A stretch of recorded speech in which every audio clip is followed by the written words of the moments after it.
Clark joking about defensive focus for the Fever coach. So basically, it looked like Caitlin Clark could be calling out Stephanie White. Man, Caitlin Clark has joked about one of her Indiana Fever coach's emphasis on defense, bruh.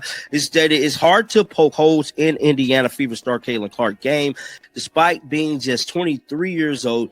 So this Instagram post just exploded into the biggest defensive drill conversation the WNBA has ever seen.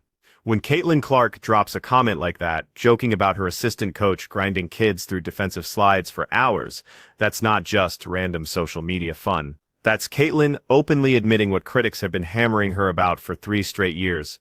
Look, we're not debating whether Caitlin Clark has defensive skills. We're talking about whether she's ready to make it a real priority. And judging by Brian Jordan's approach, that decision is getting made for her. She sometimes forces things that aren't there. Now, if you guys don't remember, Caitlin Clark was leading the WNBA in turnovers for quite some period of time. I believe Skip Bayless actually talked about this before before Undisputed was pulled off the air, how her turnovers was pretty much costly to the team. I remember we talked about this when I was on Jason Whitlock. Jason Whitlock was another person in the media space that kind of spoke about Caitlin Clark turnovers being an issue. Goes on to say, isn't a developed with her left hand and isn't known for being. Let's get the full picture here. Brianne Jordan racked up 7 WNBA all defensive team selections during her playing days. 7. That's not someone who treated defense like an afterthought. Defense was literally who she was as a player. Now she's working one-on-one daily with the league's most explosive offensive talent. Someone who's taken heat constantly for defensive breakdowns. The Indiana Fever's 2025 campaign was a complete defensive meltdown, and nobody's pretending otherwise. Stephanie White walked in as head coach, preaching defense first, but injuries destroyed any chance of progress. Caitlin Clark only managed 13 games because her body kept breaking down. You can't develop defensive chemistry when your floor general is constantly missing time, but 2026 tells a different story. Clark is finally healthy. The roster has actually had time to build connections. And Brianne Jordan is obviously making defense her #1 focus with this squad. A good defender. Now, there are critics that have called out Caitlin Clark defense. We all could agree on that. The article goes on to say, in fact, Clark has gotten some criticism from fans about being a loaf on defense in the past, which has led to her falling asleep at the end and allowing easy buckets. Most superstar players, besides like Kobe and Michael Jordan, typically don't play defense, man. Sometimes LeBron, you will see him running down the court beating balls off the hoop, but he loafs too, bro. It's just part of the game when you got offensive players like that. Steph Curry really ain't a big defender either. Goes on to say it seems that she doesn't emphasize. Here's what actually has to transform in Caitlin's approach. The complaints aren't exactly breaking news. People have been questioning her defensive commitment since her Iowa days. That phrase about her being lazy on defense has stuck with her from college straight into the professional ranks. And honestly, it's not completely unfair. Go back and study any Fever game from 2024 or her brief 2025 appearances. You'll find plays where Caitlin is obviously saving her legs on the defensive side. She gets lost coming around off-ball picks. She shows up a step slow on help defense.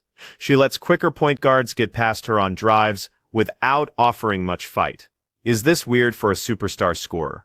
Not really. Steph Curry manages his defensive energy. LeBron James chooses when to lock in defensively. Even Michael Jordan and Kobe Bryant, who were legitimately elite defenders, would take plays off during regular season action to stay fresh for offense. But here's what's different. Those guys played on teams with defensive infrastructure and talent that could hide their occasional lapses. The 2026 Indiana Fever isn't there yet.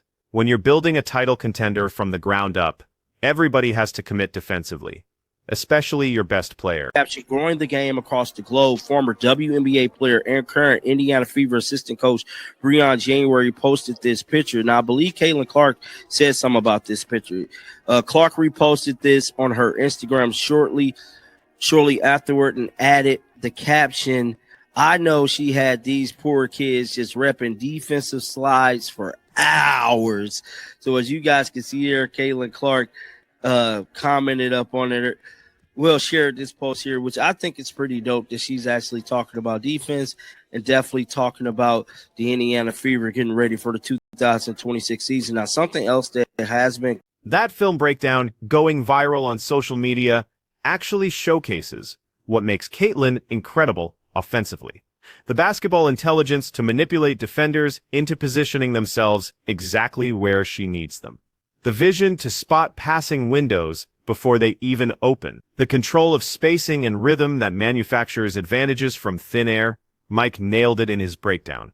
There honestly isn't an offensive system better than giving Caitlin Clark the basketball and letting her dissect whatever the defense shows her. That's why Iowa ran those read and react concepts. That's why the Fever's most dangerous offense involves pick and roll with Aaliyah Boston, where Caitlin dictates everything and makes split-second reads. But that same incredible basketball intelligence has to show up defensively. And that's exactly why Brian Jordan is so crucial. Consider what Jordan can develop in her game, using smart positioning rather than pure athleticism to contain faster guards, reading offensive patterns before they fully materialize, making help rotations feel automatic instead of desperate, staying disruptive while managing her energy efficiently. These are absolutely teachable concepts. Caitlin won't transform into an elite stopper overnight, but she can develop into someone solid enough that teams can't just attack her relentlessly. TikTok clip of a gentleman pretty much speaking about Caitlin Clark offense. Let's head on over to Twitter and pull this clip right here up, man. Shout out to Mike. He stated there is no offensive system superior than the basketball in Caitlin Clark hand. That's why they ran, read, and react to Iowa. Also, the majority of half-court offenses should start with the screen and roll as their primary action with several options for secondary. Let's take a listen to this clip that he is captioning this off of here real quick if I can get this pulled up. Let's pull it up and let's listen. What makes that Instagram exchange so meaningful is this. Caitlin had zero obligation to engage with Brian Jordan's post whatsoever. She could have kept scrolling. Instead, she chose to publicly recognize the defensive emphasis. She cracked a joke that gently teases Jordan's demanding approach, while clearly respecting it. Saying she knows Jordan had those kids grinding defensive slides for hours, that sounds like someone who's been through those exact same drills personally. Someone who understands precisely how intense Brian Jordan gets about defensive fundamentals. And someone who's completely accepted that this is Indiana's new standard. The Fever's entire coaching structure is unified on this approach. Stephanie White earned her reputation as a defense-focused coach. She's not about to let her franchise player cruise on that end just because she drives ticket sales and merchandise revenue. And Jordan, who could have chased head coaching opportunities anywhere, specifically chose to remain in Indiana to shape this roster's defensive mentality. It's loading right now. Come on, man. Play. Let me cut the sound on. Watch. Wait to get to the three-point line. Look at, she's just bringing the ball up the floor, waiting for that second defender to get to the three-point line. Because now what? Now if she turns the corner right here, those two teammates are going to end up screening each other. This is incredible. Look at this. As she turns the corner, look, wait till she's at the three-point line. Now I can turn the corner. I just created a screen. The two teammates of the Sun just screened themselves because Caitlin Clark waited for her to get to the three-point line, run into each other, and now it's just right to the cup. That is next-level IQ. The passing is just on another level. The Sun are going to switch this, but the defender's going to switch over the top. Look at this angle that Caitlin Clark creates on this pass. So Aaliyah Boston's got a half a step right here, rolling off the pick and roll. Look at Caitlin Clark, though, create her own angle right here. She's got to get this ball away from that defender right there and perfectly lead Aaliyah Boston. Aaliyah Boston's got about a quarter step. Look at Caitlin Clark create this angle by making that pass, perfectly leading her right to the rim. That is unreal. Transition, Caitlin is the highest basketball IQ in basketball. WNBA or NBA. Watch this. Look at how she waits. We need to confront the obvious issue here. Nobody has watched Caitlin Clark play competitive basketball since July. That's 7 months and counting, with no confirmed comeback date, because the CBA negotiations have completely stalled. These collective bargaining agreement discussions have created this weird situation where nobody even knows if a 2026 WNBA season will actually happen. Players are demanding opt-out provisions. Team owners are fighting revenue-sharing proposals, and stuck in the middle are millions of fans who got emotionally invested in this league's incredible growth. Caitlin Clark is the primary driver behind that growth. The ratings explosion when she plays speaks for itself. The packed arenas in Indiana exist because of her star power. The mainstream media attention that the WNBA finally received in 2024 revolved almost entirely around her rookie-year performance. Now those same fans are being told to wait indefinitely while attorneys debate contract details. That's not just annoying. It's genuinely unfair to everyone who believed in the WNBA's upward trajectory. But assuming the season eventually happens, and assuming Caitlin comes back at full strength, this defensive emphasis from the coaching staff makes complete strategic sense because the Fever's championship opportunity is opening right now.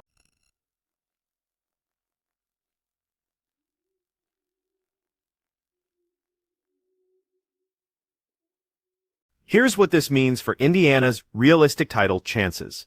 You simply cannot win a WNBA championship without playing legitimate defense. That's not my opinion. That's what history proves. Examine every championship squad from the past decade. The Las Vegas Aces captured consecutive titles with suffocating defensive schemes built around A'ja Wilson's paint protection. The Seattle Storm's 4 championships were founded on crushing perimeter defense. The Minnesota Lynx dynasty throughout the 2010s was defined by Sylvia Fowles anchoring the paint and relentless team defensive principles. Offense gets you regular season victories. Defense delivers championships. That applies to every basketball league at every competitive level. The Indiana Fever already has offensive firepower. Caitlin Clark orchestrating pick and roll sets with Aaliyah Boston is already among the most efficient offensive actions in the WNBA. Surround that with reliable three-point shooting, and you're looking at a top 5 offense, without question. But defense is where everything collapsed last season. Opponents hit over 47% from the field against Indiana. Their defensive rating ranked bottom 3 league-wide. Most critically, they couldn't manufacture crucial stops during close games down the stretch. That absolutely has to change. And it begins with Caitlin completely embracing the defensive system. Brian Jordan joined this staff specifically to make that transformation happen. She's not there to teach Caitlin shooting mechanics or pick-and-roll execution. She's there to revolutionize the team's defensive culture. And that revolution must include the franchise player, or it simply won't succeed. Think about the message it communicates to everyone else on the roster. When your best player, your highest-paid player, your most recognizable player is establishing the defensive standard. When Caitlin is hitting the floor for loose balls, fighting through screens and drawing charges, everybody else follows that lead. When she's coasting and preserving energy, everybody else adopts that same approach. That's why her Instagram comment carries more weight than it appears. It's public recognition that defense has become a genuine priority. It's Caitlin sending a message to the fan base, to her teammates, and to the coaching staff that she completely understands the expectations. Now comes the challenging part, actually executing it consistently throughout an entire season. Because here's the truth that nobody wants to acknowledge directly. Caitlin Clark has never been a strong defender at any level of basketball. Not in high school, not at Iowa, not during her limited WNBA action. Her defensive rating, opponent shooting percentages when she's the primary defender, her defensive win shares. Every statistical measure confirms what watching the games reveals. She's not terrible. She's not unplayable. But she's below average, and for a team with championship goals, that creates a problem, requiring a solution. The encouraging news is that defensive improvement is absolutely possible. Steph Curry was a defensive weakness early in his career. He developed into someone competent enough to avoid being consistently targeted by mastering positioning and team concepts. Damian Lillard made similar improvements. Neither player will ever make all defensive teams, but they're no longer getting hunted during playoff series. That's the objective for Caitlin. Not to become Brian Jordan, not to make all defensive teams, just to develop into someone solid enough that opponents can't exploit her possession after possession during crucial playoff moments. And if she reaches that level, if she can marry her incredible offensive abilities with even average defense, the Indiana Fever transforms into a legitimate threat to capture the WNBA championship because the offensive talent already exists. The coaching infrastructure is established. The supporting cast around her continues developing. Defense represents the final puzzle piece. So when you see Caitlin Clark joking about Brian Jordan making kids run defensive slides for hours, understand what's actually occurring. That's not just social media interaction. That's the franchise player publicly committing to the defensive culture her coaches are constructing. The real question is whether that commitment shows up during actual games, whether she's prepared to sacrifice some offensive energy to create disruption on defense, whether she'll embrace the system completely even when she's exhausted, even when her shots aren't falling, even when defensive assignments become frustrating. If the answer is yes, Indiana becomes a serious problem for every other team in the league. If the answer is no, they'll remain stuck as a high-scoring squad that can't generate stops when everything matters most. We won't discover the answer until the season actually begins. And with CBA negotiations still unresolved, nobody even knows when that will happen. But the groundwork is being established right now. The coaching staff is completely aligned, the expectations couldn't be clearer. And Caitlin Clark just informed us publicly that she knows exactly what's approaching. Defensive slides for hours just like those kids in Brian Jordan's training camp.